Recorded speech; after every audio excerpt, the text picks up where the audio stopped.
कांग्रेस नेता राहुल गांधी पर केंद्रीय रिजर्व पुलिस बल का लगाया गया सुरक्षा प्रोटोकॉल तोड़ने का आरोप इन दिनों चर्चा का मुद्दा बन गया। सीआरपीएफ ने कांग्रेस अध्यक्ष मल्लिकार्जुन खड़गे को पत्र लिखकर यह दावा किया है कि राहुल गांधी ने पिछले 9 महीनों में 6 बार बिना सुरक्षा एजेंसियों को सूचना दिए विदेश यात्रा की। इन यात्राओं में Italy, Vietnam, Dubai, Qatar, London और मलेशिया शामिल है। साथ ही राहुल गांधी को भी ये पत्र भेजा गया जिसमें कहा गया कि इस तरह की चूक से उनके Z+ श्रेणी की सुरक्षा कमजोर पड़ सकती है और उनकी जान को खतरा भी हो सकता है। लेकिन इन सब के बीच सबसे बड़ा सवाल ये खड़ा हो गया कि अगर मामला इतना संवेदनशील था तो इसे मीडिया में लीक क्यों किया गया। राहुल गांधी इन दिनों लगातार भारतीय जनता पार्टी और चुनाव आयोग पर वोट चोरी के गंभीर आरोप लगा रहे हैं। वो न सिर्फ आरोप लगा रहे हैं बल्कि संसद के अंदर और बाहर सबूतों के साथ ये दावे कर रहे हैं कि किस तरह से ईवीएम से लेकर चुनावी प्रक्रिया तक में गड़बड़ियां हुई। राहुल गांधी ने बिहार से वोटर अधिकार यात्रा शुरू की, जिससे साफ है कि वो इस मुद्दे पर गंभीर हैं और देश भर में जन जागरण करने की कोशिश कर रहे हैं। ऐसे समय में अचानक सीआरपीएफ का यह पत्र सामने आना जिसमें उनकी विदेशी यात्राओं को लेकर सुरक्षा प्रोटोकॉल तोड़ने का आरोप लगाया गया है, क्या यह महज कोइंसिडेंस है या फिर ये राहुल गांधी की छवि खराब करने और उन्हें लापरवाह साबित करने की एक सोची समझी रणनीति है। सबसे अहम सवाल ये उठता है कि क्या सीआरपीएफ जैसी सुरक्षा एजेंसी को फौरन इस तरह की चिट्ठी को सार्वजनिक करना चाहिए था। अगर वाकई राहुल गांधी ने कोई गलती की थी तो क्या उसे आंतरिक स्तर पर सुलझाया नहीं जा सकता। आखिर इस पत्र को मीडिया तक पहुंचाना क्या संदेश देता है और क्या कोशिश की जा रही है। क्या ये दिखाने की कोशिश हो रही है कि राहुल गांधी अपनी सुरक्षा को गंभीरता से नहीं ले रहे। क्या इस मामले की जानकारी पब्लिक करके उनकी जान को ज्यादा खतरे में नहीं डाला जा रहा जब वो खुद सरकार से सवाल कर रहे हैं, चुनाव आयोग पर उंगली उठा रहे हैं और वोट चोरी जैसे गंभीर मुद्दों को जनता के सामने ला रहे हैं।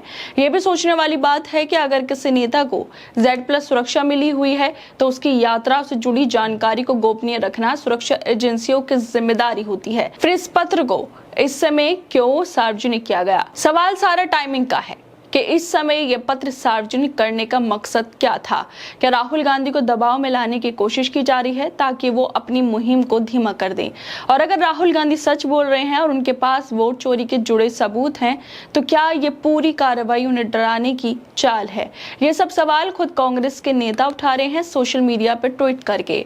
कांग्रेस मीडिया और प्रचार विभाग के अध्यक्ष पवन खेड़ा भी लिखते हैं कि सीआरपीएफ का ये पत्र और उसका फौरन सार्वजनिक किया जाना कई सवाल खड़े करता है। ये ऐसे समय में आया जब राहुल गांधी बीजेपी के वोट चोरी और चुनाव आयोग की मिलीभगत के खिलाफ मुखर होकर सामने आए। क्या ये विपक्ष के नेता को डराने की एक चाल है जिन्होंने पहले ही एक और खुलासे का संकेत दे दिया कि सरकार उस सच्चाई से घबराई हुई है जिसे वो सामने लाने वाले हैं। क्या सत्ता पक्ष ये दिखाना चाहता है कि अगर कोई नेता खुलकर बोलता है तो उसके खिलाफ सुरक्षा जिससे संवेदनशील मुद्दों का इस्तेमाल भी किया जा सकता है। क्या इस पत्र को सार्वजनिक करना राहुल गांधी की जान को खतरे में डालने जैसा नहीं।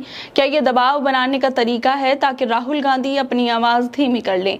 इस समय ऐसी खबर का सामने आना सवाल ही खड़े करता है जब राहुल गांधी लगातार बीजेपी के खिलाफ बोल रहे हैं और सीआरपीएफ राहुल और मल्लिकार्जुन खड़गे को पत्र लिखे और वह फौरन सार्वजनिक हो जाए। सीआरपीएफ ने जो पत्र लिखा वह जरूरी हो सकता है कि राहुल गांधी प्रोटोकॉल फॉलो नहीं कर रहे तो उन्हें फॉलो करने चाहिए। वो विपक्ष के इतने बड़े नेता हैं। सीआरपीएफ का पत्र लिखना ठीक है लेकिन उसका इस समय सार्वजनिक हो जाना सवाल खड़े करता है। और इसी को लेकर रिटायर्ड विंग कमांडर अनुमाचार्य लिखती हैं कि देश ध्यान दे, इस समय नियम तोड़ने की कथा गढ़ के ये लोग माहौल बना रहे हैं।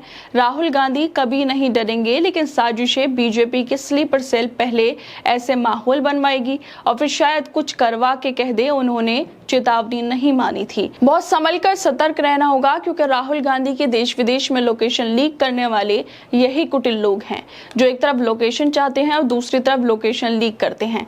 क्या ये सब एक बेहद खतरनाक षड्यंत्र का संकेत है।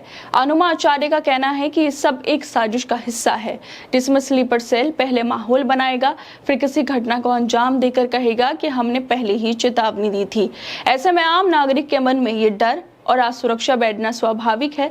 अगर देश का एक बड़ा विपक्षी नेता जो Z+ सुरक्षा में है वो भी सुरक्षित नहीं है और उसकी यात्रा से जुड़ी जानकारी भी लीक की जा सकती है, तो फिर कौन सुरक्षित है? क्या राहुल गांधी को उनका बेबाकी और खुलकर बोलने की आदत की कीमत ये है कि उनकी सुरक्षा से जुड़े मामले बताए जाने लगे? ये वाकई बेहद अफसोस की बात है। सवाल CRPF के पत्र पर नहीं है, सवाल है टाइमिंग पर और पत्र के सार्वजनिक हो जाने पर। खैर दोस्तों, आप लोगों को क्या लगता है इस वीडियो को लेकर? हमें अपनी राय जरूर दें और बाकी तमाम खबरों को देखने के लिए जुड़े रहिए हमारे साथ।